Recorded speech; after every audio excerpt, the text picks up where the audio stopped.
I usually don't ask this early, but if you could like the video and subscribe, it would mean a lot. We're so close to hitting 1,000 subscribers, and your support can really help get my content out there.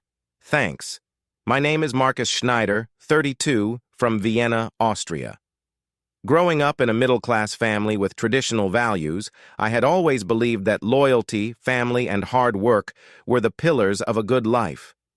For the most part, my life had followed that path. I had a successful career as an architect, a loving wife, and a close-knit relationship with my brother, Stefan.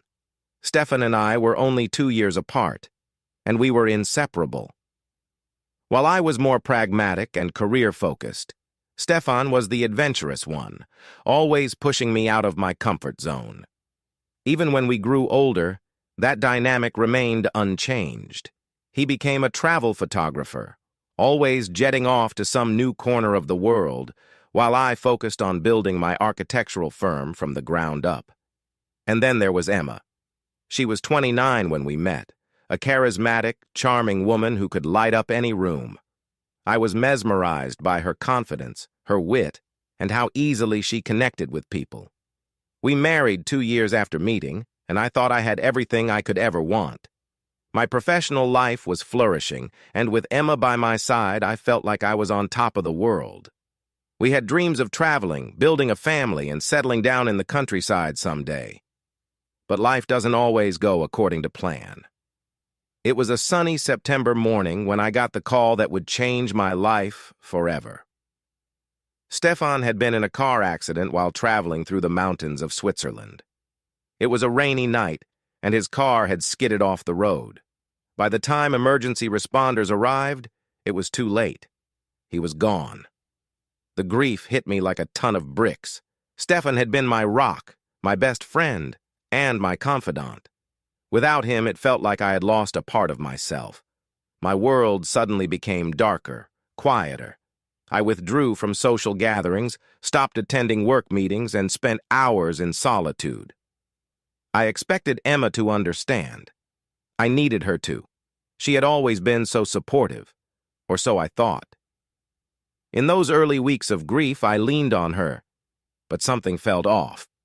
At first, I told myself that maybe she just didn't know how to deal with my loss, that she was giving me space. But soon, her behavior became more puzzling. She stopped coming home early from work. Her phone was constantly buzzing, and she would guard it with her life, taking it with her even when she showered. When I asked her about it, she brushed me off with vague excuses. "Just work," she would say, or "I'm planning something special for us." But deep down, I knew something was wrong. It had been 3 months since Stefan's death, and I was still struggling to get out of bed most mornings. I had returned to work on a limited basis, but I was far from being my usual self. One night, after Emma had come home late again, I decided to check her phone. I had never done anything like that before, but the sinking feeling in my gut wouldn't go away. As I scrolled through her messages, my hands trembled. I found what I had feared. A string of texts with a man named Tobias Müller, someone she had mentioned in passing a few times. He was an old university friend, or so she had said. But these messages were far from friendly. They were intimate, flirtatious, and explicitly suggestive. It was clear from the timestamps that they had been talking for months, even before Stefan's death. I couldn't breathe. The realization that my wife had been cheating on me while I was mourning my brother was too much to bear. I confronted her the next morning, hoping against hope that she would deny it, that she would say it was all a misunderstanding. But when I showed her the messages, she didn't even flinch. "I can't do this anymore, Marcus," she said calmly, as if we were discussing the weather. "You've been so distant, so consumed by your grief. I felt like I was all alone in this marriage." I was speechless. She was blaming me, blaming my grief over losing my brother, for her betrayal. I had no words. I packed a bag and left the house that day, seeking refuge in my parents' home. I didn't know what else to do. The divorce process was swift but agonizing. Emma didn't fight for anything. She seemed eager to move on with her life, as if our marriage had been nothing more than a temporary inconvenience. She stayed in our apartment, and I found myself renting a small one-bedroom flat on the outskirts of Vienna. It was a far cry from the life we had planned together. I tried to throw myself into my work, but my heart wasn't in it. The firm had grown over the years, but without Stefan's adventurous spirit to keep me grounded, I felt lost. Friends and colleagues offered their support, but I kept my distance. I didn't want to burden them with my problems. My parents, too, were devastated. Stefan's death had been hard enough, but the collapse of my marriage only compounded the grief. They tried to be there for me, but I could tell they didn't know what to say. They were mourning the loss of a son and watching their other son unravel. Months passed, and slowly, I began to rebuild. I started running again, something Stefan and I used to do together. I reconnected with old friends, traveled to Italy and Greece, places Stefan had always talked about visiting. Bit by bit, I started to feel like myself again. I wasn't healed, but I was moving forward. Emma became a distant memory. I heard rumors that she was dating Tobias, but I didn't care to confirm them. She was no longer part of my life, and that was enough for me.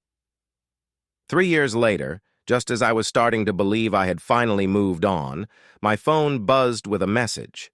It was from Emma. I hadn't heard from her since the divorce, and seeing her name on my screen sent a jolt through my body. My heart raced as I opened the message. "Marcus, we need to talk. There's something you should know." I stared at the screen, a knot forming in my stomach.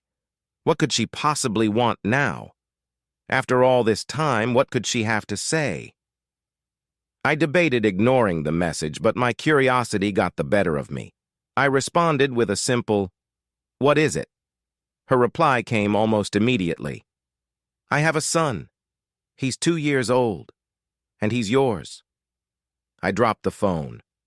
My mind raced, trying to make sense of what she had just said. A son? How could that be? We had been divorced for 3 years, and if the child was 2, that meant she had conceived shortly after the divorce. But why was she only telling me now? I called her, my voice shaking as I demanded answers. She claimed that she hadn't known for sure if the child was mine until recently. "I didn't want to tell you until I was certain," she said, "but I had him tested. Marcus, he's yours." I didn't know what to believe. I demanded a paternity test, something official, not just her word. She agreed, albeit reluctantly, and we scheduled a test for the following week. The day of the test was surreal. I hadn't seen Emma in years, and she looked different, tired, worn down, almost desperate. She wasn't the confident, vibrant woman I had once married. Now she seemed fragile, like someone who had been through her own trials. We met at the clinic, and she had brought the boy with her. His name was Lucas, and he had big, bright eyes that reminded me of Stefan. The resemblance was uncanny, and for a moment, I wondered if maybe, just maybe, this child could be mine. But the timeline didn't make sense. I tried to suppress the hope that was bubbling inside me. The hope that I could have a son, that maybe my life could have some meaning again. I tried to focus on the facts. We did the test, and I left the clinic with a whirlwind of emotions swirling inside me. The results came in a week later. My hands shook as I opened the envelope, terrified of what I might find. But as I read the results, I felt a strange mix of relief and anger. The boy wasn't mine. The anger came swiftly after the relief. Emma had lied to me again, had tried to manipulate me into believing I was the father of her child. Why? Was it guilt? Desperation? I would never know. But I did know one thing. I was done with her for good. I met with her one last time, telling her that I knew the truth and that I never wanted to hear from her again. She didn't fight me on it. She looked defeated, her once lively spirit now hollow. As I walked away from that meeting, I knew that I was finally free. The years that followed were not without their challenges, but I had learned something valuable. Life is unpredictable, and people will betray you when you least expect it. But that doesn't mean you have to carry the weight of that betrayal forever. I started focusing on my own happiness, my work, my family, my friends. I met someone new, a woman named Sophia, and for the first time in years I felt hopeful about the future. She was kind, empathetic, and had a way of making me feel whole again. Looking back, I realized that losing Stefan, Emma, and my sense of stability all at once was one of the hardest things I had ever gone through. But it also taught me that I am resilient, that I can endure, and that I can find joy in life again. Thank you for watching my story of heartbreak, betrayal, and ultimate redemption. If you've ever experienced something similar, remember that healing takes time, but it is possible. Life moves forward, and so can you. Have any thoughts or questions about the story? Drop them in the comments below. Don't forget to like, share, and subscribe for more real-life stories. Let's keep the conversation going.